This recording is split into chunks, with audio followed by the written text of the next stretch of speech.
Okay, today is going to be a short video, but I wanted to talk about The Promised Neverland and why it sucked, particularly the second season of The Promised Neverland. Why did it suck? So, now a lot of years have passed since the second season of The Promised Neverland aired, but here's a general pattern I wanted to talk about. So, when the first season aired, it was phenomenal, and a lot of people were talking about it, and it was so great that it literally was anime of the year, or well, at least it was nominated for it. But yeah, besides that though, I would say that though The Promised Neverland was of course nominated for it, it did not win. But regardless, it was an anime that did really well, and there was a lot of hype for the second season, but it failed.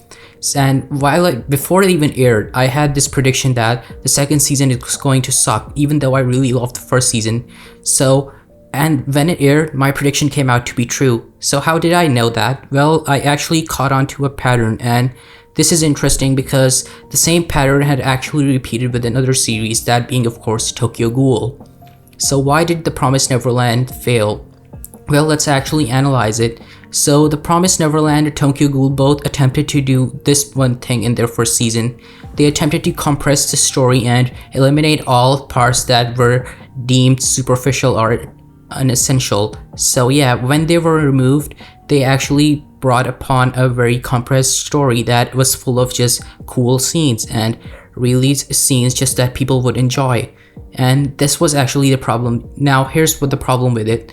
So the problem with doing this is the fact that whenever in any story, the starting is obviously going to be boring, but if you do actually end up doing that, it creates this problem that when you eliminate the so-called boring parts, those boring parts are actually meant to be used in the later arcs, which are actually better than the starting arcs. And this is true for any story out there, any story.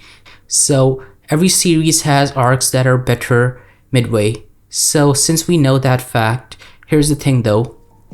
Those arcs that are coming midway, you cannot really just skip out the important details in those arcs. You actually need those details, and these are arcs that cannot be compressed. And that's the problem that occurred. Season 1 of both Tokyo Ghoul and The Promised Neverland did well, but Season 2 failed because those longer and more important arcs were actually good because they were long.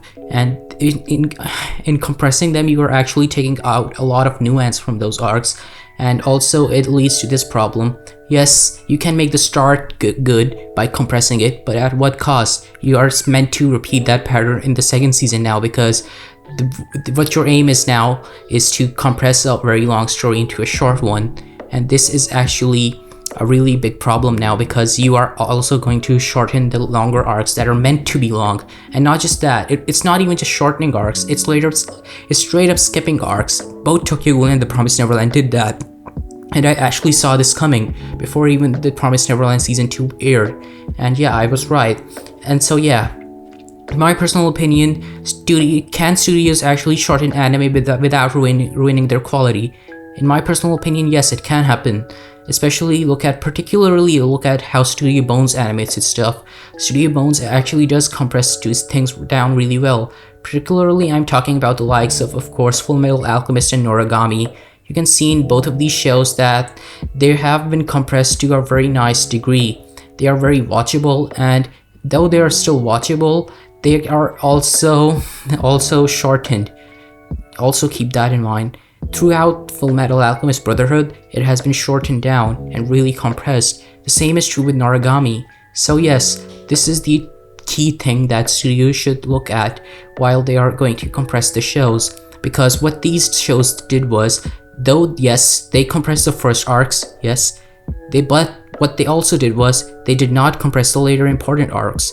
So yeah, once you compress something, you should be selectively compressing it and not just compressing every season of a show. So yeah, that's the one main lesson that studios need to take from this.